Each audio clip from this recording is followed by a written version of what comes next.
नमो अरिहन्ताणं नमो सिद्धाणं नमो आयर्याणं नमो वज्रयाणं नमो लोये सव्वसाहूणम् एषो पञ्चनमुक्कारो सव्वपावपणासनो मङ्गलाणं च सव्वेसिं पठमं होयि मङ्गलम् मङ्गलं भगवान् वीरो मङ्गलं गौतमप्रभु मङ्गलं स्थूलिभद्राद्या जैनधर्मोऽस्तु मङ्गलम् अज्ञानतिमिरान्धानां ज्ञानाञ्जनशलाकया नेत्रमुन्मीलितं येन तस्मै શ્રી ગુરવે નમઃ. ઓકે, સો આપણો ટોપિક છે કર્મસ્તવ એટલે કે બીજો કર્મગ્રંથ. આની અંદર પરમ પૂજ્ય આચાર્ય ભગવાન શ્રી દેવેન્દ્ર સુરીશ્વરજી મહારાજા સાહેબે આપણને જીવના વિકાસક્રમ બતાવ્યો છે, અથવા તો તે જે જીવો છે આપણા જેવા, તે બધા સંસારમાં ભમીને કઈ રીતે અલગ અલગ ગુણ સ્થાનકોને પામીને પોતાનો સિદ્ધત્વને પામે છે તે બતાવ્યું છે. અને તે દરેક ગુણ સ્થાનકો ઉપર કેટલા કર્મોનો બંધ, ઉદય, ઉદીર્ણ અને સત્તા હોઈ શકે છે તે બતાવ્યું છે આ બીજા કર્મગ્રંથની અંદર. તેમાંથી આપણી વિચારણા ચોથા ગુણ સ્થાનક વિશે ચાલુ હતી, તો તેની અંદર આપણે આગળ વધીએ. હા, તો લાસ્ટ ટાઈમ આપણે તે જોયું હતું કઈ રીતે ક્ષાયિક સમ્યક્ત્વી જે છે તેના અલગ અલગ ભવો થઈ શકે છે. તો તેમાંથી ક્વેશ્ચન આવેલ હતો કૃષ્ણ મહારાજા વિશે કે તેઓ કઈ રીતે 5 ભવો કરવાના છે. તો તેના વિશે આપણે થોડા કેલ્ક્યુલેશન કરીને બતાવવાના છીએ. તો તે હવે તેની અંદર આગળ વધીએ. ઓકે, તો સૌથી પહેલાં તો જ્યારે તેઓનો કૃષ્ણ મહારાજા તરીકેનો ભવ હતો તો તેની અંદર તેઓએ ક્ષાયિક સમ્યક્ત્વની પ્રાપ્તિ કરેલ છે. પછી તે ભવ તેઓ કમ્પ્લીટ કરીને હમણાં કરન્ટલી નરકની અંદર છે. અને તે આપણે જાણીએ છીએ કઈ નરકમાં, તો થર્ડ નરકમાં છે. અને ત્યાંથી હવે મનુષ્ય ભવ પામશે, ત્યાંથી દેવ ભવ કરશે અને પછી મનુષ્ય બનવાના છે, એટલે કે તીર્થંકર બનવાના છે. તીર્થંકર પણ મનુષ્ય ભવ જ હોય ને, તો તે મનુષ્ય ભવ પામશે અને તે અમમ સ્વામી નામના તીર્થંકર બનવાના છે ઉત્સર્પિણી કાળની અંદર જે થવાના છે 12મા તીર્થંકર ભગવંત. અને તે ભવની અંદર તેઓ મોક્ષ પામવાના છે પછી. તો હવે આની ગણતરી આપણે જોઈએ કઈ રીતે થયેલી હશે તે. ઓકે, તો હવે સૌથી પહેલાં તો કૃષ્ણ મહારાજ પોતાનો ભવ કમ્પ્લીટ કર્યો હશે જ્યારે નેમિનાથ ભગવાનનું ટાઈમ જ્યારે ચાલુ હતું, તો ત્યારે તેઓનું આયુષ્ય જ્યારે કમ્પ્લીટ થયો તેના પછી લગભગ 84,000 વર્ષ પછી ચોથો આરો પૂર્ણ થયો. પછી 5મો આરો હમણાં જે ચાલુ છે તે કેટલું ચાલવાનું છે? 21,000 વર્ષ પર્યંત ચાલવાનું છે. તો તે 21,000 વર્ષ 5મા આરાના. પછી છઠ્ઠા આરાના 21,000 વર્ષ. પછી ઉત્સર્પિણી ચાલુ થશે, તો ઉત્સર્પિણીનો પહેલો આરો તે 21,000 વર્ષ. પછી આવશે ઉત્સર્પિણીનો બીજો આરો, તે પણ 21,000 વર્ષ પ્રમાણ. પછી આવશે ત્રીજો આરો ઉત્સર્પિણીનો, તો તેની અંદર 3 વર્ષ 8.5 મહિના જ્યારે થઈ જશે ત્યારે પહેલા તીર્થંકર ભગવાનનો જન્મ થવાનું છે, પદ્મનાભ સ્વામી. પછી આગળ જઈને 12મા તીર્થંકર ભગવંત ક્યારે જન્મવાના છે? તો 16 સાગરોપમ 65,84,000 વર્ષ પછી અમમ સ્વામી જન્મવાના છે. અને એ ઉત્સર્પિણીનો ત્રીજો આરાની અંદર, અથવા તો ઉત્સર્પિણીનો ત્રીજો આરો ચાલુ થઈ જશે તો તે ચાલુ થવાના પછી 16 સાગરોપમ 65,84,000 યર્સ પસાર થઈ જશે જ્યારે, તો ત્યારે અમમ સ્વામીનો જન્મ થવાનું છે. ઓકે, તો હવે આપણે જો કેલ્ક્યુલેટ કરીએ કે કૃષ્ણ મહારાજાના કાળ થયા પછી કેટલા કાળ પછી, એટલે કે કેટલા સમય પછી કે કેટલા ટાઈમ ડ્યુરેશન પછી અમમ સ્વામીનો જન્મ થવાનું છે, તો તે લગભગ આટલું. અને આ ફિગર આપણને ક્યાંથી મળ્યું? આ આખું જે છે ને ઉપરનું આખાનો ટોટલ કરી નાખ્યું છે, તો તે લગભગ 16 સાગરોપમ 67,52,000 વર્ષ થાય છે એપ્રોક્સિમેટલી. અહીંયા લગભગ તે માટે જ લખ્યું છે. એટલે આપણને શું મળ્યું? આપણને આ મળ્યો કે કૃષ્ણ મહારાજ જે છે તેઓનો ભવ પૂર્ણ થયો અને હવે અમમ સ્વામીનો ભવ કરશે. તો આ બંને જે ભવો છે તેની અંદર સમયગાળો કેટલું બાકી છે, અથવા તો કેટલું ટાઈમ ગેપ છે, તો તે આટલું 16 સાગરોપમ 67,52,000 વર્ષ આટલું. પછી આપણને તે ખ્યાલ છે કે તેઓ કાળ કરીને ક્યાં ગયેલા છે હમણાં ત્રીજી નરકમાં. અને ત્રીજી નરકનું શાસ્ત્રકાર ભગવંતોએ શું કહ્યું છે કે ત્યાં કોઈ જાય તો પછી તે ઠેકાણેનું આયુષ્ય કેટલું છે? ઓછામાં ઓછું 3 સાગરોપમ અને વધારે 7 સાગરોપમ, એટલે 7. તો હવે આટલું તે કરવાના છે. 3 થી કરીને 7 સાગરોપમનું આયુષ્ય ધરાવનાર એવા નારકી તરીકે તેઓ ત્રીજી નરકમાં હશે હમણાં. પછી ત્યાંથી તેઓ મનુષ્ય બનશે. તે મનુષ્ય ભાવ કમ્પ્લીટ કરીને પછી દેવ ભાવ કરવાના છે. પછી અમમ સ્વામી તરીકે જન્મવાના છે. તો હવે આપણે 2 પોસિબિલિટી જોઈએ અહીંયા, કે જો ત્રીજી નરકમાં ગયેલા છે હમણાં, તો તે ઠેકાણે જો જગન્ય આયુષ્ય કર્યું હોય, એટલે કે 3 સાગરોપમ જેટલું આયુષ્ય ધરાવનાર હશે જો, તો પછી તેઓની પાસે કેટલું ટાઈમ ગેપ હજી બાકી છે અમમ સ્વામી બનવાના માટે? તો ટોટલ કેટલું છે? આટલું સમય તેઓને કમ્પ્લીટ પસાર કરવાનું છે ને.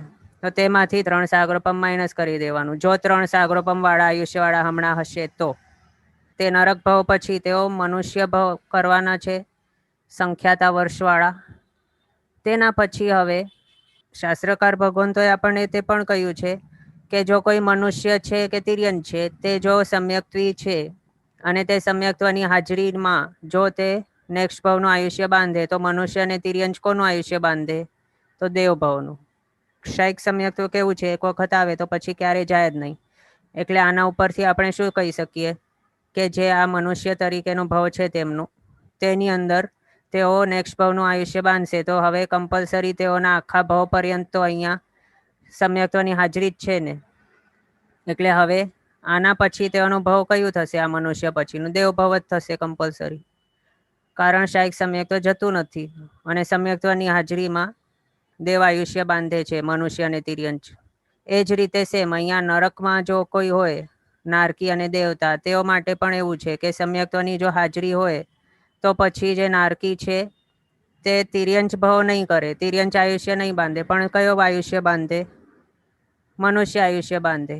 તો તે માટે ત્રીજી નરકમાંથી તેઓ મનુષ્ય ભાવ કરશે અને પછી દેવ ભાવનું આયુષ્ય બાંધશે. અને તેની સાથે સાથે હવે જે આ ભાવ છે ને મનુષ્યનું, તેની અંદર શું કહ્યું છે? તીર્થંકર જો કોઈ બનવાના હોય તો તેઓ તીર્થંકર નામકર્મની નિકાચના ક્યારે કરે? 3rd લાસ્ટ ભાવમાં. તો આ જ છે ને તેઓનું 3rd લાસ્ટ ભાવ.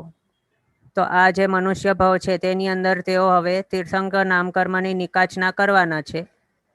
અને ત્યારે તેઓનું આ ભાવ એકદમ નક્કી, ફાઇનલ તીર્થંકર નામકર્મના નિકાચનાના કારણે થઈ જશે. ઓકે, તો હવે આપણી વાત અહીંયા ચાલુ હતી કે આ મનુષ્ય ભાવ કર્યા પછી તેઓ હવે અહીંયા દેવ ભાવ કરશે. આ દેવલોકમાં જવાના છે. અને પછી તે ભાવ દેવલોકની અંદર તેઓને કેટલું ટાઈમ મળેલું હશે? ટોટલ તેઓની પાસે આટલું ટાઈમ છે પસાર કરવાને માટે. અને તેમાંથી 3 સાગરોપમ અહીંયા નરકની અંદર તેઓએ પસાર કરી લીધો છે. તો બાકી કેટલું રહ્યું? 16 - 3, 13 સાગરોપમ અને આટલા જેટલા પણ બાકી વર્ષ હશે તેટલા. તો હવે તે પ્રમાણેનો આયુષ્ય જે દેવલોકમાં હશે તેની અંદર તેઓ જશે પછી. અને સમ્યક્ત્વનું બીજું એ પણ શું છે? સમ્યક્ત્વની હાજરીમાં જો દેવ ભાવ બાંધાય તો પછી 4 નિકાયના દેવતા છે તેમાંથી કયા નિકાયના દેવતા બને તેઓ? તો વૈમાનિક નિકાય. પણ બાકીની અંદર નહીં જાય. સમ્યક્ત્વની હાજરી હોય અને ત્યારે જો દેવ આયુષ્ય બાંધે તો હવે તેઓને કેટલું ટાઈમ બાકી છે હજી પાસ ઓન કરવાને માટે? તો 13 સાગરોપમ અને તેના ઉપર આટલા કેટલાક વર્ષ હશે તે. તો આપણે તે જોઈએ કે આપણને શાસ્ત્રકાર ભગવંતોએ 13 સાગરોપમનું આયુષ્ય કયા દેવલોકની અંદર બતાવ્યું છે? વૈમાનિકમાં. તો 6ઠ્ઠા દેવલોકમાં. 6ઠ્ઠા દેવલોકનું કેટલું છે? ઓછામાં ઓછું 10 સાગરોપમ અને વધારેમાં વધારે 14 સાગરોપમ. આટલું બતાવ્યું છે. એટલે જો તેઓ કૃષ્ણ મહારાજાનો જીવ જો ત્રીજી નરકની અંદર 3 સાગરોપમ આયુષ્યવાળા બનેલા હશે, તો હવે નેક્સ્ટ મનુષ્ય ભાવ કર્યા પછીનો જે દેવ ભાવ કરવાના હશે ને, તે આ 6ઠ્ઠા વૈમાનિકનું હોઈ શકે છે. કારણ તેની અંદર આટલું 10 થી 14 સાગરોપમનું આયુષ્ય તે ઠેકાણે પોસિબલ છે તે માટે. પછી તે ઠેકાણેથી ચ્યવીને તેઓ હવે મનુષ્ય ભવ એટલે કે અમમ સ્વામી તરીકે જન્મવાના છે. ઓકે, આ આપણે એક પોસિબિલિટી જોઈ.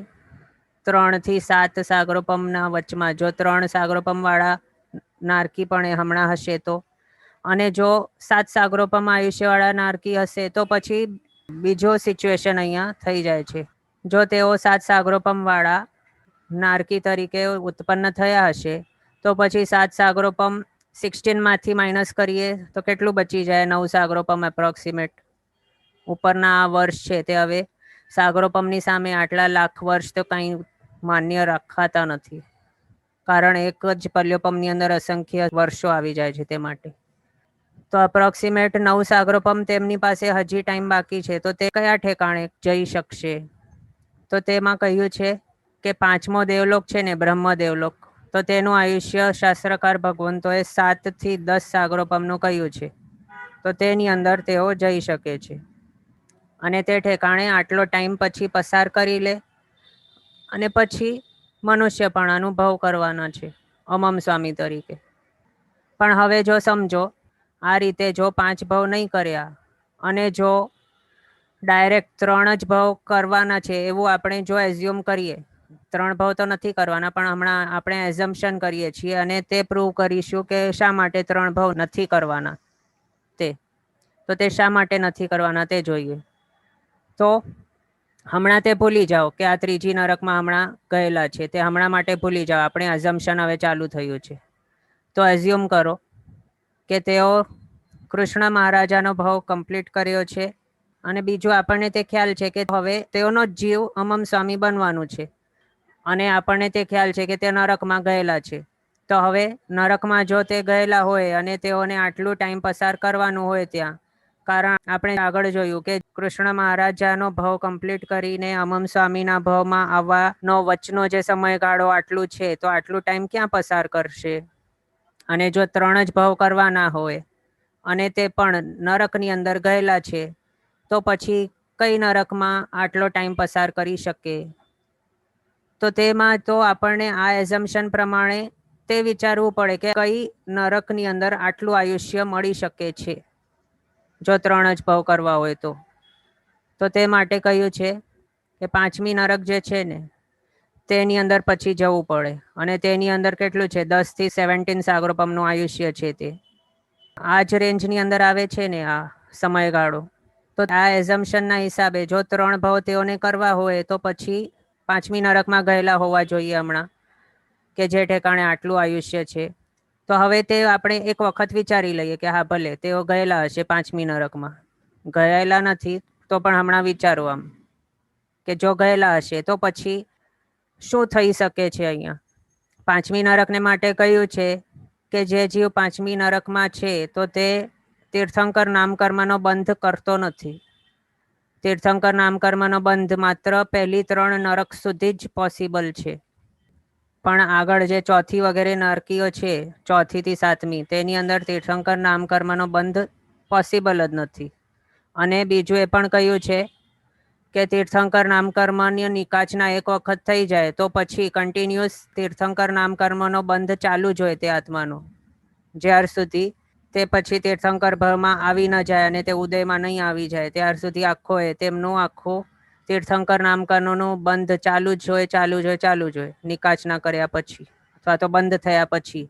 તો હવે જો સમજો કે આ કૃષ્ણ મહારાજાના જીવ જો માત્ર 3 ભાવ કરવાના હોય તો પછી શું થયેલું હોવું જોઈએ?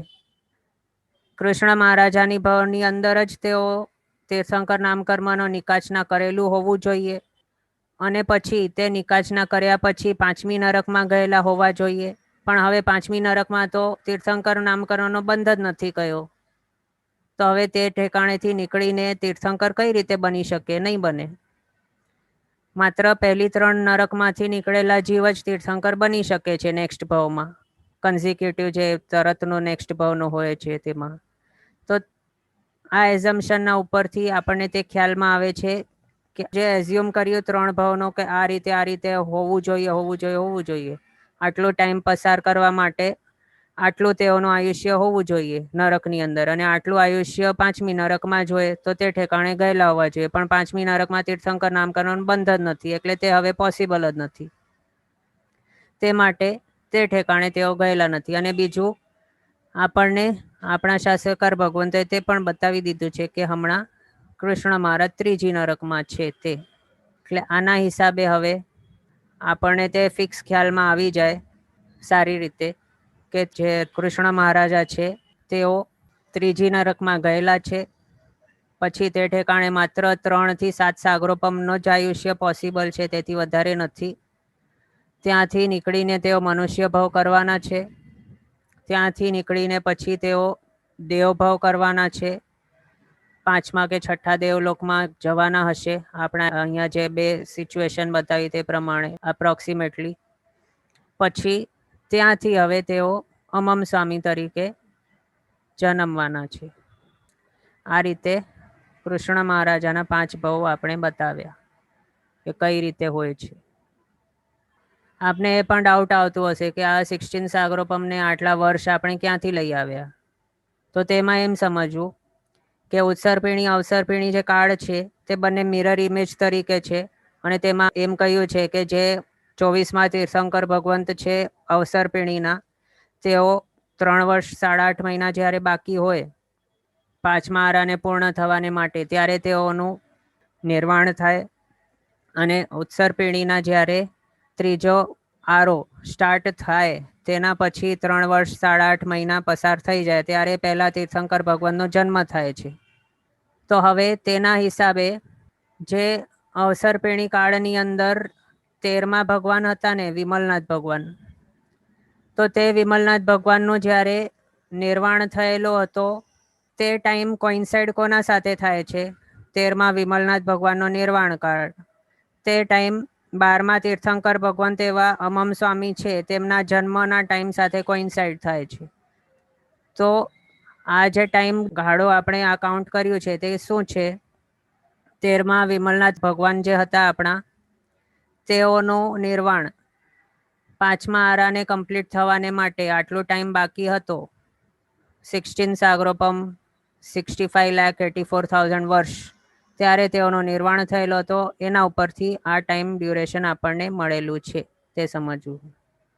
અને સાથે તે પણ સમજવાનું કે જે પણ લૌકિક મતો પ્રમાણે છે કે ચમત્કારી મનુષ્ય અથવા તો ભગવાન અવતાર લેતા હોય, જ્યારે કલયુગ આવે તો ત્યારે કોઈ અવતાર લે, પાછા તેમના જે ભગવાન છે તે અલગ અલગ અવતારો લઈને આવતા રહે, તો તે માત્ર લૌકિક મતો છે. ઓકે, આ થયો કૃષ્ણ મહારાજાનો. હવે આવે છે શ્રેણિક મહારાજાનો, તો તે પણ સાથે વિચારી લઈએ. તેમાં કેવું છે, શ્રેણિક મહારાજાનું આપણે જાણીએ છીએ કે તેઓ 4થો આરો જ્યારે પૂર્ણ થવાનો હતો તેથી પહેલા જ તેઓનો કાળ થઈ ગયેલો હતો, એટલે કે તેઓનું આયુષ્ય પૂર્ણ થઈ ગયેલો હતો. તો મહાવીર સ્વામીના નિર્વાણથી પહેલા જ શ્રેણિક મહારાજાનો કાળ થઈ ગયેલો હતો.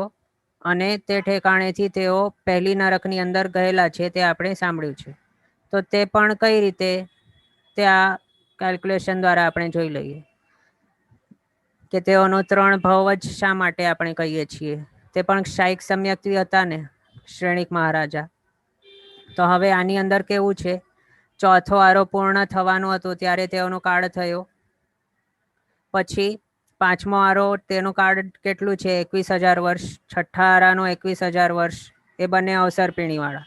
પછી ઉત્સર્પિણી આવી ગયું 21,000 વર્ષનો પહેલો, 21,000 વર્ષનો બીજો આરો. આ ટોટલ હવે કેટલા થઈ ગયા? હા, અને બીજું એ પણ, જે તેઓ ઉત્સર્પિણી કાળની અંદર પહેલા તીર્થંકર ભગવાન થવાના છે પદ્મનાભ સ્વામી નામના, તો તેમનો જન્મ ક્યારે થવાનું છે?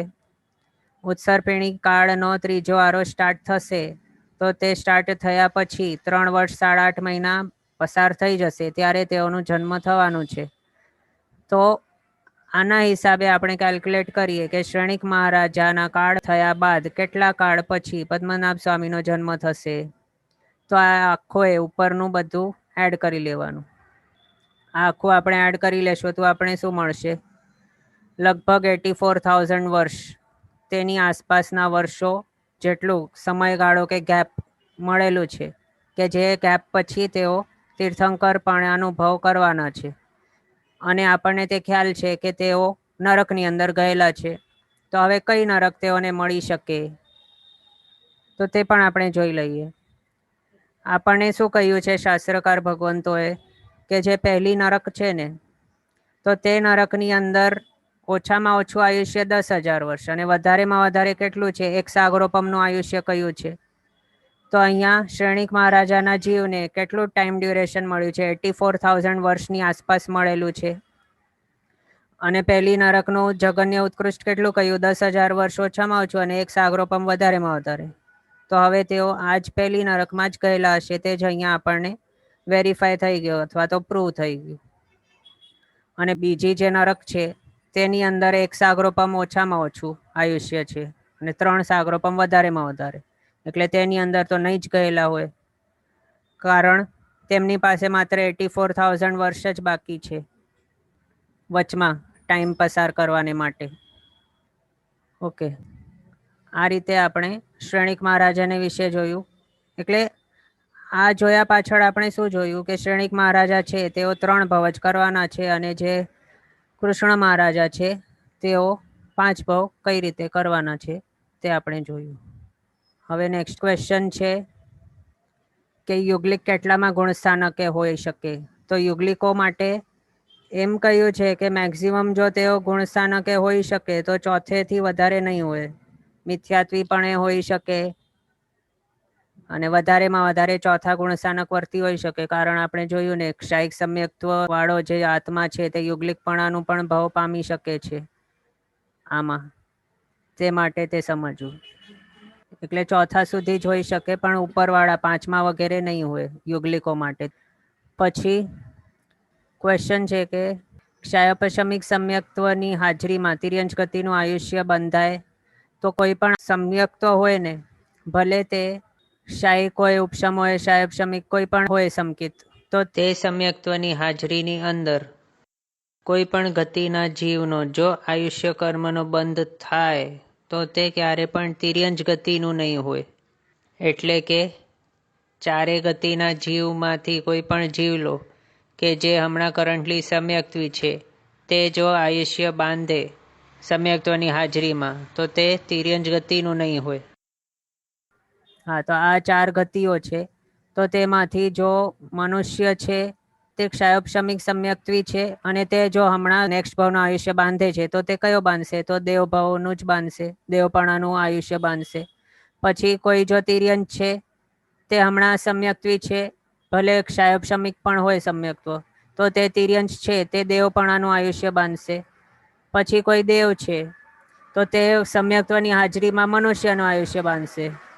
અને કોઈ નારકી છે તો તે ક્ષાયોપશમિક સમ્યક્ત્વની હાજરીમાં મનુષ્યનું આયુષ્ય બાંધશે. તો અહીંયા આપણે શું જોયું શોર્ટમાં, તે જો દેવ કે નારક ગતિવાળા હોય તો તે મનુષ્યનું આયુષ્ય બાંધે, અને મનુષ્ય તિર્યંચ ગતિવાળા હોય તો તે દેવ આયુષ્ય બાંધે. એટલે સમ્યક્ત્વી ઇન શોર્ટ જો જોવામાં આવે તો સમ્યક્ત્વની હાજરીમાં માત્ર 2 આયુષ્ય બંધી શકાય છે, દેવ અથવા તો મનુષ્ય. હવે દેવ આયુષ્ય બંધાય કે મનુષ્ય આયુષ્ય બંધાય તે કોના ઉપર ડિપેન્ડન્ટ છે, કરંટ તેનો ભાવ કયો ચાલુ છે તેના ઉપર ડિપેન્ડન્ટ છે. જો મનુષ્ય તિર્યંચ હોય તો દેવ બને, અને જો દેવ નારકી હોય તો મનુષ્ય બને. એટલે આપના ક્વેશ્ચન પ્રમાણે ક્ષાયોપશમિક સમ્યક્ત્વની હાજરીની અંદર તિર્યંચ ગતિનું આયુષ્ય નહીં બંધાય. જો નેક્સ્ટ ભાવનો આયુષ્ય બાંધતો હોય તો એ પણ સમ્યક્ત્વની હાજરી હોય ત્યારે. ઓકે, ક્વેશ્ચન છે બીજું કે જો 4th ભાવ સર્વાર્થ સિદ્ધ સિવાયના ભાવ હોય તો નેક્સ્ટ ભાવમાં ક્ષાયોપશમિક સમ્યક્ત્વ જતું રહે. તો આમાં કેવું છે, આના રિલેટેડ ક્વેશ્ચન છે. ક્વેશ્ચન છે સર્વાર્થ સિદ્ધપણાનું જો નહીં હોય આ 4થું ભાવ, તો પછી સમ્યક્ત્વ જતું રહે. તો તેમાં એવું કંઈ નિયમ નથી કે જાય જ, હોઈ પણ શકે છે. આપણે કહ્યું ને કે માત્ર આ જ સિચ્યુએશન હોય તે કંઈ નિયમ નથી, બીજા પણ ભાવો હોઈ શકે. તો તેમાં જો આ ભાવ નહીં મળે તો બીજા ભાવની અંદર તેના પરિણામ હવે કેવા છે તેના ઉપર ડિપેન્ડન્ટ છે, કે તેણે ક્ષાયોપશમિક સમ્યક્ત્વને ટકાવી રાખ્યું છે કે પતિત થઈ ગયો છે, તેના ઉપર ડિપેન્ડન્ટ છે. અને અહીંયા મેન તો શું છે, મેક્સિમમ જે કાળ છે ને ક્ષાયોપશમિક સમ્યક્ત્વના ટકવાનું, તે સાધિક 66 સાગરોપમ કહ્યું છે. આટલા ટાઈમની અંદર જો તે મુક્તિ નહીં પામી લે તો પછી આટલો ટાઈમ પૂરું થાય તો ત્યારે તેની બે ગતિ થઈ શકે છે. એક તો તે ક્ષાયિક સમ્યક્ત્વ પામીને મોક્ષ પામી લે, એટલે કે મુક્તિ પામી લે, એક હોઈ શકે પોસિબિલિટી. અને બીજી પોસિબિલિટી છે કે આ ક્ષાયક સમ્યક્ત્વ જતું રહે. એટલે આનાથી વધારે ક્ષાયક સમ્યક્ત્વ નહીં રહે, તે મેન છે અહીંયા. ઓકે, બીજો ક્વેશ્ચન છે અગીતાર્થ મીન્સ જૈન મુનિ. તો તે આના વિશે છે. આની અંદર ચોથો ભાંગો જે છે તેમાં વીરતીને જાણતા નથી, એટલે તેના વિશે જ્ઞાન નથી, પણ આદરે છે અને પાળે છે. તો તે અગીતાર્થ મુનિ આ કક્ષાની અંદર આવે છે. તો એમાં અગીતાર્થ મુનિ તે કેવા છે? આદરે છે. તો વીરતી આદરે છે એટલે કે આદરવાનો મિનિંગ શું છે? વ્રત પચખાણો દેવગુરુ સાક્ષીએ ગ્રહણ કરેલા છે. તો તે કયા વ્રત પચખાણો? તો સર્વવીરતી વાળા વેશ ધારણ કર્યું છે અને તેને પાળે પણ છે.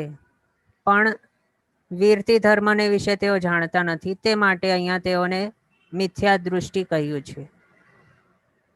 કારણ જાણવું એટલે શું છે? સમ્યક જ્ઞાન જો હોય તો પછી તેને કહેવાય કે જાણે છે. અથવા તો સમ્યક જ્ઞાન ક્યારે કહેવાય? જો સમ્યક્ત્વની હાજરી હોય તો તે હાજરીની અંદર જે જ્ઞાન હોય તેને સમ્યક જ્ઞાન કહ્યું છે. તો અહીંયા જાણતા નથી એનો મિનિંગ શું થયું? કે તેઓની પાસે સમ્યક દૃષ્ટિપણું નથી. એટલે સમ્યક દૃષ્ટિ નથી તો કોણ છે? તો મિથ્યાત્વી. ઓકે, ક્વેશ્ચન છે બીજું કે સંવિઘ્ન પાક્ષિકમાં મરીચી લઈ શકાય? તો તેમાં આપણે લાસ્ટ ટાઈમ તે જોયું હતું ને કે જે સંવિઘ્ન પાક્ષિક છે તે કેવા હોવા જોઈએ? સમ્યક્ત્વી હોવા જોઈએ, એટલે કે તે જાણે છે પ્લસ તેઓ વ્રતોને આદરે છે, એટલે કે સ્વીકારે છે. તો વ્રતોને સ્વીકાર્યા એટલે શું? દેવગુરુની સાક્ષીએ વ્રતોને સ્વીકાર્યા, વેશ સ્વીકારેલું છે. મહાવીર સ્વામી ભગવાનનો વેશ, 5 મહાવ્રતધારીનો વેશ તે સ્વીકાર્યા છે અહીંયા, પણ હવે તેને પાળતા નથી. એવા છે સંવિઘ્ન પાક્ષિક. પણ હવે મરીચી કેવા હતા? મરીચી ત્રિદંડી વેશની અંદર હતા. તેઓએ સ્ટાર્ટિંગમાં તો જ્યારે દીક્ષા ગ્રહણ કરેલ હતી ત્યારની વાત નથી, પણ જ્યારે તેઓએ ત્રિદંડીનો વેશ ગ્રહણ કરી લીધો તો ત્યારે પછી આદરે છે એવું નહીં કહેવાય. એટલે આ હાનું કન્ડિશન પછી નહીં આવે. પણ હવે ત્રિદંડી વેશની અંદર તો તેઓ મોકલતા હતા બીજા જણોને, બીજા જે ભાગ્યશાળીઓ આવતા હતા તેમને પમાડીને પછી આદિનાથ ભગવાન પાસે મોકલાવતા હતા. તે મોકલવાનું કાર્ય જે કરી રહ્યા હતા તેની સાથે તેઓ એ પણ કહી રહ્યા હતા કે મારો જે છે તે બરાબર નથી, પણ સાચું ધર્મ તે ઠેકાણે છે. એ કહીને તેઓ તે ઠેકાણે બધાને મોકલતા હતા. એટલે તેઓ ત્યારે સમ્યક દૃષ્ટિપણાની અંદર હતા. પણ તેમનું કેવું હતું? એમ કહી શકાય એક રીતે કે દેશવીરતીપણું તેમની અંદર હોઈ શકે ત્યારે, પણ વેશ હતું ને તેમનું, તે વેશ સર્વવીરતીધરનું નહીં હતું. એટલે સંપૂર્ણપણે તેઓ આદરતા હોય એવું નહીં કહી શકાય. પણ હવે પછી જ્યારે તેઓએ કોળમદ કર્યો તો તે પછી ત્યારે કહ્યું છે કે મિથ્યાત્વ તેમની અંદર પ્રવેશી ગયો, ત્યારે સમ્યક્ત્વનું વમન ત્યારે તેમનું થઈ ગયેલું હતું. એટલે તેઓ મિથ્યાત્વી અવસ્થામાં પછી આવી ગયા હતા. એટલે સંવિઘ્ન પાક્ષિકની અંદર તે ઘટાડવા મુશ્કેલ છે. ઓકે, પછી નેક્સ્ટ ક્વેશ્ચન હતું કે અનુત્તર વાસીદેવ શું પાલન કરે? તો આમના વિશે છે ક્વેશ્ચન. અનુત્તર વિમાન વાસીદેવોને કહ્યું છે કે તેઓ જાણે છે. જાણે છે એટલે સમ્યક્ત્વી છે, પણ વ્રત પચખાણો તે આદરતા નથી, એટલે કે લઈ શકતા નથી. દેવગુરુ સાક્ષીએ પચખાણ તે લઈ શકતા નથી. પણ હવે તેમને પાળે તો છે. તો તે કઈ રીતે પાળે છે તે ક્વેશ્ચન છે. તો અનુત્તર વિમાન વાસીદેવો જે છે તેઓ પોતાના લાસ્ટ ભાવની અંદર જે પણ શ્રુત જ્ઞાનનો અર્જન તેઓએ કરેલ હતું તો તેની અંદર મગ્ન હોય છે. તેની અંદર જ તેઓની રમણતા હોય છે. ચિંતન મનન તેમના વિશે જ હોય છે તેમનું. અને જે વ્રતો છે ને મેન તો કે સ્ત્રી સંબંધી અથવા તો એવા બધા, તો તેની અંદર તેઓને જરા પણ એવું કઈ વિચારો આવતા નથી. ન તો તેઓ કાયાથી કઈ પ્રવૃત્તિ એવી કરે છે, ન તો મનથી વિચારે છે, ન તો એમને આવો મન પણ થાય છે. તેમને પૌદ્ગલિક સુખોનું ઈચ્છા કે આસક્તિ નથી ત્યારે. એટલે એ રીતે અહીંયા કહ્યું છે કે તેઓ પાળે તો છે, મૃષા વચન બોલતા નથી, માત્ર જે શ્રુત જ્ઞાન છે, સમ્યક શ્રુત જ્ઞાન, તેની અંદર જ તેઓ લીન છે, તેની અંદર જ ચિંતન મનન તેમનું ચાલુ છે. તે અપેક્ષાએ અહીંયા કહ્યું છે કે તેઓ અહીંયા વ્રતોનું પાલન કરી રહ્યા છે પણ આદર્યા નથી. તો તેના માટે એક રીઝન એ પણ છે કે તેઓના અપ્રત્યાખ્યાનીય કશાયો અહીંયા ઉદયમાં છે, નિકાચિતપણે તેમના ભાવના કારણે. ઓકે, પછી ક્વેશ્ચન છે કે અગીતાર્થ મુનિ સર્વવીર્તિધર હોય ને કારણ કે મુનિ છે.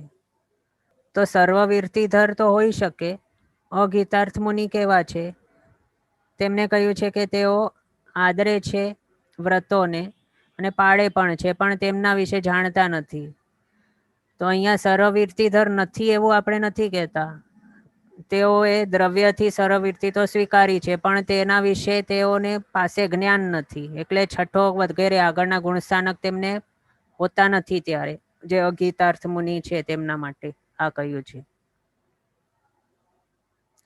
ક્વેશ્ચન છે કે અગીતાર્થ સમકિતિ પણ હોઈ શકે.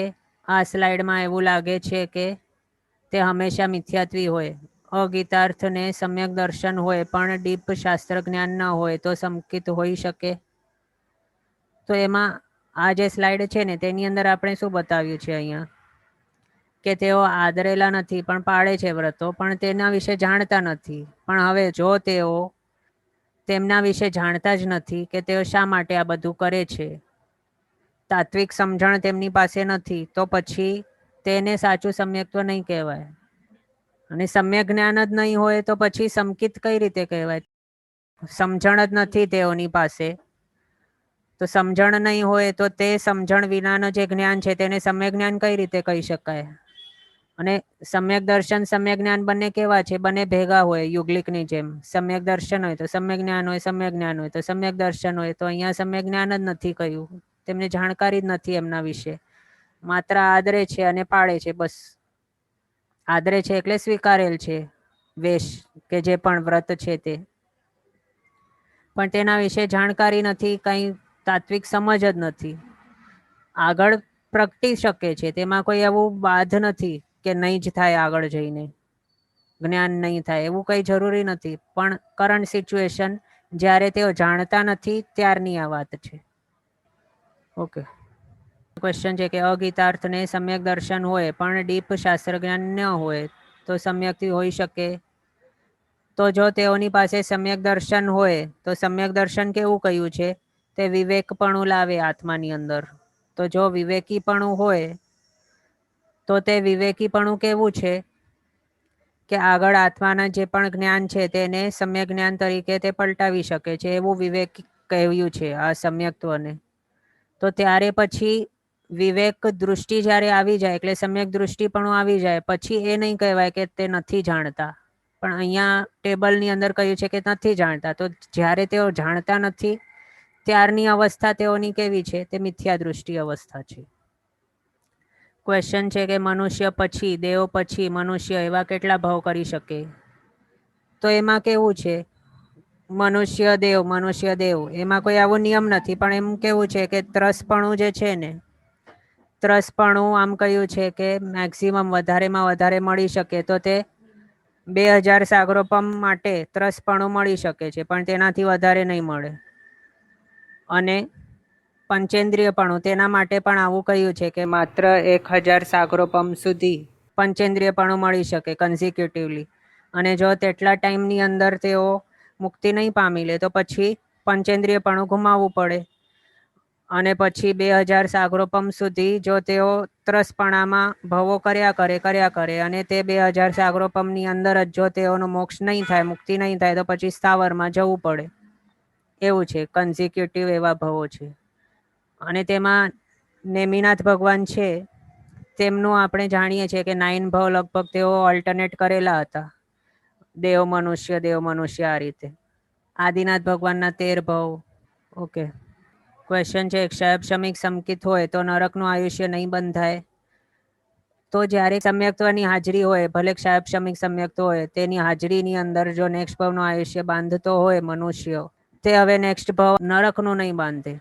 પણ હવે તે જે સમ્યક્ત્વને ટકાવી શક્યો નથી, હમણાં ક્ષયક્ષમિક સમ્યક્ત્વ તે વયો ગયો, તો પછી ચારે ગતિમાં ક્યાંય તે જઈ શકે? મનુષ્ય છે તે. ઓકે. ક્વેશ્ચન છે રિપીટ ત્રસપણું કેટલા વર્ષ? તો ત્રસપણું છે તે 2000 સાગરોપમ સુધી કન્ઝિક્યુટિવ મળી શકે છે. અને ત્રસપણું એટલે કયું? બે ઇન્દ્રિય, તે ઇન્દ્રિય, ચૌરેન્દ્રિય, પંચેન્દ્રિય. હવે તેમાં પણ બે ઇન્દ્રિય મળીને તે ઇન્દ્રિય બન્યો, પછી ચૌરેન્દ્રિય, પછી પંચેન્દ્રિય કોઈક તિર્યંચ ભાવ કર્યો, પછી પંચેન્દ્રિય તિર્યંચ ભાવ કર્યો, તેમાંથી હવે મનુષ્યપણું આવ્યું, મનુષ્યમાંથી દેવ બન્યો, પછી તિર્યંચ બન્યો, પછી નરક ગતિમાં ગયો, પછી પાછો તે ઠેકાણેથી નીકળીને કોઈક મનુષ્ય બન્યો, પછી બે ઇન્દ્રિય, તે ઇન્દ્રિય વગેરે એવા ભવો કરી લીધા. તો આ ત્રસપણું એટલે શું? બે ઇન્દ્રિયથી પંચેન્દ્રિયપણાના જે ભવો છે તે બધા. અને આની અંદર દેવ, મનુષ્ય અને નારકી આ ત્રણ કોણ હોય? પંચેન્દ્રિય હોય. એટલે આ 5 જે લખ્યું છે તેની અંદર આ ત્રણેય ગતિ આવી ગઈ. અને બાકીની જે છે બે ઇન્દ્રિય, તે ઇન્દ્રિય, ચૌરેન્દ્રિય અને પંચેન્દ્રિય, તેમાં તિર્યંચ ગતિ પણ આવી જાય છે. એટલે બે ઇન્દ્રિય, તે ઇન્દ્રિય, ચૌરેન્દ્રિય માત્ર તિર્યંચનું જ હોય, આપ જાણતા હશો. ઓકે. ક્વેશ્ચન છે સંવિઘ્ન પાક્ષિક એટલે કોણ? તે ફરી સમજાવો. તો સંવિઘ્ન પાક્ષિક કેવા હોય? તેમના માટે કયું છે કે તેઓ જાણે છે વીરથી ધર્મને વિશે, વ્રત પચ્ચખાણો બધા જાણે છે, તે પણ સારી રીતે, એટલે કે સમ્યક દૃષ્ટિપણું છે તેમની અંદર. પણ હવે તે વ્રત પચ્ચખાણોને તેઓએ ગ્રહણ તો કર્યા છે દેવગુરુ સાક્ષીએ, વેશ વગેરે ગ્રહણ કર્યા છે, જે મહાવ્રતો છે એ પણ ગ્રહણ કર્યા હોઈ શકે, પણ તેઓ તેને પાડી શકતા નથી. અને કોઈક એવા કર્મોના ઉદયના કારણે તેમનું પાલન તેમના દ્વારા થઈ શકતો નથી. તે પાલન નહીં કરવાના કારણે તેમને ઘણું દુઃખ હોય છે. અને તે ઘણા દુઃખ હોવાના કારણે કોઈ પણ તેમની પાસે આવે તો તેઓ સતત એ જ કહ્યા કરે કે સાચું ધર્મ તો તે જ છે, જે જીન આજ્ઞા છે તે સાચું ધર્મ છે, અને મારે ત્યાં મારી ખામી છે કે હું તેનું પાલન કરી શકતો નથી, હું કેવો પાપી છું, દુર્ભાગ્ય, એવું બધું કહે. એટલે પોતાને હીન બતાવે, અને તે જેવા છે તેવા જ બતાવે પોતાને. એટલે કે પોતે પાડી શકતા નથી, અને ખામી તો પોતાની અંદર જ છે તે જ બતાવે બધાને. એવા છે સંવિઘ્ન પાક્ષિક. ઓકે. ક્વેશ્ચન છે 2000 વર્ષ પછી મુક્તિ ના મળે તો? તો 2000 વર્ષ નહીં, પણ 2000 સાગરોપમ. તો ત્રસપણું 2000 સાગરોપમ માટે કયું છે? આટલા ટાઈમમાં જો તેઓ મુક્તિ નહીં પામી લે તો પછી સ્થાવરમાં જવું પડે, એટલે એકેન્દ્રિયપણાના ભવો કરવા પડે. એકેન્દ્રિયપણામાં ભવો કયા કયા આવી જાય? પૃથ્વી કાય, આપકાય, તેવું કાય, વાવ કાય, વનસ્પતિ કાય. અને વનસ્પતિ કાયમાં તો નિગોદે આવી ગયું. એટલે પછી બધા આવા દ્વારો આપણા માટે પછી ખુલ્લા થઈ જાય. અને એ પણ જબરદસ્તી પછી જવું પડે. 2000 સાગરોપમમાં જો મુક્તિ નહીં મેળવી તો. હમણાં આપણા આ ભવમાં આપણે કેટલા વર્ષો પસાર કર્યા હશે ત્રસપણાના, તે આપણને પણ ખબર નથી. એવું પણ હોઈ શકે હવે માત્ર થોડા જ ટાઈમ આપણી પાસે હશે હાથમાં 2000 સાગરોપમ પૂર્ણ કરવાને માટે. એવું પણ હોઈ શકે.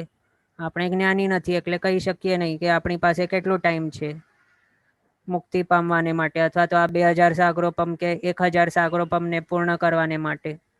આ ત્રસપણું તો 2000 સાગરોપમ ગયો, પણ જે પંચેન્દ્રિયપણું 1000 સાગરોપમ છે, તો તે પંચેન્દ્રિયપણાની અંદર જ્યારે છે આપણી પાસે પંચેન્દ્રિયપણું, તેની અંદર જ જાગૃત થઈને સમ્યક્ત્વની પ્રાપ્તિ નહીં કરી લીધી, અને આગળ જીન ધર્મ પામીને જે કરવા લાયક છે તે આપણે આદર્યું નથી જો, અને આપણી કર્મોની જો નિર્જરા નથી કરી, અને માત્ર એવા નવા નવા કર્મો બાંધવાનું જ કાર્ય કરીએ આપણે જો, તો પછી આપણા માટે ત્રસપણું ગુમાવી બેસવાની પૂરેપૂરી પોસિબિલિટી છે.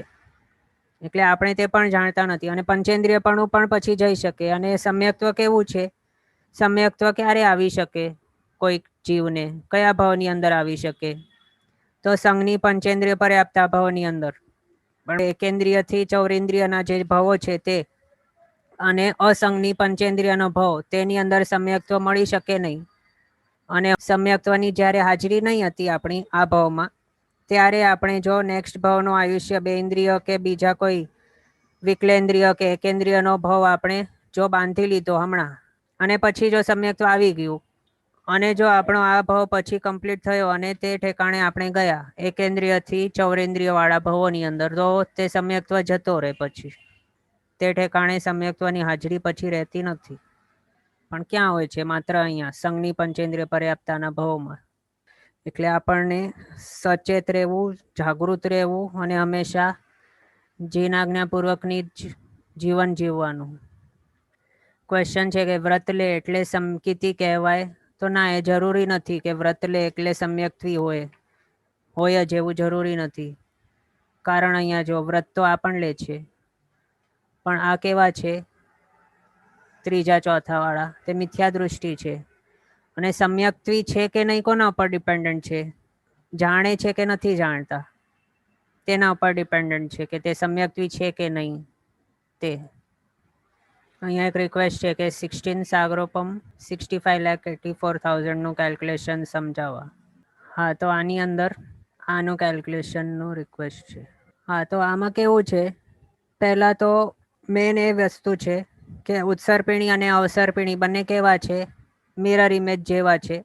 તેમાં હમણાં આપણો જે ચાલુ છે અવસર્પિણી, તો તેની અંદર પહેલા તીર્થંકર ભગવાનનો જન્મ તે ક્યારે થયું હતું? ત્રીજો આરાના પૂર્ણ થવાને માટે 84 લાખ પૂર્વ 3 વર્ષ 8.5 મહિના જ્યારે બાકી હતા ત્યારે તેઓનું જન્મ થયેલો હતું, આદિનાથ ભગવાનનું. પછી તેઓનો નિર્વાણ ક્યારે થયો? તો ત્રીજા આરો પૂર્ણ થવાને માટે 3 વર્ષ 8.5 મહિના બાકી હતા ત્યારે. તે જ રીતે 24માં તીર્થંકર ભગવાન મહાવીર સ્વામી, તેમનો જન્મ ક્યારે થયું? 5મા આરાને સ્ટાર્ટ થવાને માટે અથવા તો ચોથા આરાને પૂર્ણ થવાને માટે 72 યર્સ પ્લસ 3 યર્સ, એટલે કે 75 યર્સ અને 8.5 મહિના આટલા બાકી હતા ત્યારે મહાવીર સ્વામીનો જન્મ થયેલો હતો. અને તેમનું નિર્વાણ ક્યારે થયેલ? ચોથા આરાને પૂર્ણ થવાને માટે 3 વર્ષ 8.5 મહિના બાકી હતા ત્યારે. તો આ કોઇન્સાઇડ શેના સાથે થાય છે? મિરર ઇમેજ આપણે શા માટે કહ્યું? કે અવસર્પિણીના જે પણ તીર્થંકર ભગવંતો છે તેમના જન્મ નિર્વાણ છે તે ઉત્સર્પિણીના તીર્થંકર ભગવંતોના જન્મ નિર્વાણ સાથે લગભગ કોઇન્સાઇડ થાય છે. તો હવે એની સાથે શું કહ્યું છે કે ઉત્સર્પિણીના જે પહેલા તીર્થંકર ભગવાન થવાના છે, શ્રેણિક મહારાજાનો જીવ પદ્મનાભ સ્વામી, તેઓનો જન્મ ક્યારે થવાનું છે? તો ઉત્સર્પિણીનો ત્રીજો આરો સ્ટાર્ટ થશે, તે સ્ટાર્ટ થયા પછી 3 વર્ષ 8.5 મહિના પસાર થઈ જશે ત્યારે તેમનું જન્મ થશે. તો આ કોઇન્સાઇડ થાય છે તે આપણે જોયું થોડું. તો હવે એના પછી આપણે શું જોઈ શકીએ? પહેલા છે અને 24માં એમનો કોઇન્સાઇડ થાય છે. 24માં છે એમનું પહેલાની સાથે કોઇન્સાઇડ થાય છે. એનું મિનિંગ શું થયું કે બીજા જે વચ્ચેના છે તીર્થંકર ભગવંતો તેમનું પણ કોઇન્સાઇડ થવું હોવું જોઈએ. એટલે અહીંયા જે 13મા તીર્થંકર ભગવાન છે તેમનું 12મા તીર્થંકર ભગવાન સાથે કોઇન્સાઇડ થયેલું હોવું જોઈએ. અહીંયા આપણે લેફ્ટ સાઈડ જે લખ્યું છે તે છે અવસર્પિણી અને રાઈટ સાઈડ છે ઉત્સર્પિણી. તો અવસર્પિણીના પહેલા એટલે આદિનાથ ભગવાન, તેમનું કોઇન્સાઇડ ઉત્સર્પિણીના 24માં સાથે. અને અવસર્પિણીના 13માં એટલે કે વિમલનાથ ભગવાન, તેમનું કોઇન્સાઇડ અમમ સ્વામી 12મા તીર્થંકર ભગવાન સાથે. અવસર્પિણીના 24માં મહેર સ્વામી, તેમનો કોઇન્સાઇડ થાય પદ્મનાભ સ્વામી ઉત્સર્પિણીના પહેલા તીર્થંકર ભગવાન સાથે. તો હવે વિમલનાથ ભગવાનનું આપણે શું જોયું છે હમણાં? જ્યારે વિમલનાથ ભગવાનનું નિર્વાણ થયો તેના પછી ચોથો આરો ક્યારે પૂર્ણ થયો? લગભગ તો 16 સાગરોપમ 65,84,000 વર્ષ પૂર્ણ થઈ ગયા ત્યારે ચોથો આરો પૂર્ણ થયેલો હશે, લગભગ આપણે કહીએ છીએ. એમાં 2-4 વર્ષ આગળ પાછળ હોઈ શકે થોડા. તો આટલો ટાઈમ ડ્યુરેશન જ્યારે કમ્પ્લીટ થયો એટલે 13મા વિમલનાથ ભગવાનનો જ્યારે નિર્વાણ થયો પછી આટલા વર્ષ પસાર થયા, 16 સાગરોપમ 65,84,000 વર્ષ આટલા પૂર્ણ થયા ત્યારે ચોથો આરો પૂર્ણ થયો એપ્રોક્સિમેટલી. હવે અવસર્પિણીનો ચોથો આરો તેનો મિરર ઇમેજ જેવો ઉત્સર્પિણીનો ત્રીજો આરો, અને તે ઉત્સર્પિણીના ત્રીજા આરાની અંદર 12મા તીર્થંકર ભગવંત આ થવાના છે કૃષ્ણ મહારાજાના જીવ અમમ સ્વામી. તો તેઓ અહીંયા 12મા તીર્થંકર પણ હશે, એટલે તેમનું કોઇન્સાઇડ કોની સાથે થઈ શકે? તો વિમલનાથ ભગવાનની સાથે. એટલે વિમલનાથ ભગવાનનું જ્યારે નિર્વાણ થયેલો ત્યારે અમમ સ્વામીનો જન્મ થવાનું હોવું જોઈએ. તેના હિસાબે આ કેલ્ક્યુલેશન બતાવ્યું છે. ઓકે, ક્વેશ્ચન છે જાણે એટલે. તો જાણે એટલે કે જે વ્રત વિધિ પર ચખાણો છે તેના વિશે સમજણ છે કે નહીં, સમ્યક દૃષ્ટિપણું છે કે નહીં, વિવેકી દૃષ્ટિ છે કે નહીં, તેનો મિનિંગ છે જાણે એટલે કે જ્ઞાન છે તે. ઓકે, આજનો સમય આપણો અહીંયા થયો છે. આગળના પદાર્થો આપણે નેક્સ્ટ ક્લાસમાં જોશું અવસરે. જીનાજ્ઞા વિરુદ્ધ કંઈ પણ બોલાય તો મિચ્છામિ દુક્કડમ. સર્વમંગલ માંગલ્યમ સર્વકલ્યાણ કારણમ પ્રધાનમ સર્વધર્માણામ જૈનમ જયતિ શાસનમ. પ્રણામ. બધા શાતામાં રહેજો, જીનાજ્ઞા પૂર્વકનું જીવન જીવજો, સર્વવીરતી તરફ આગળ વધજો.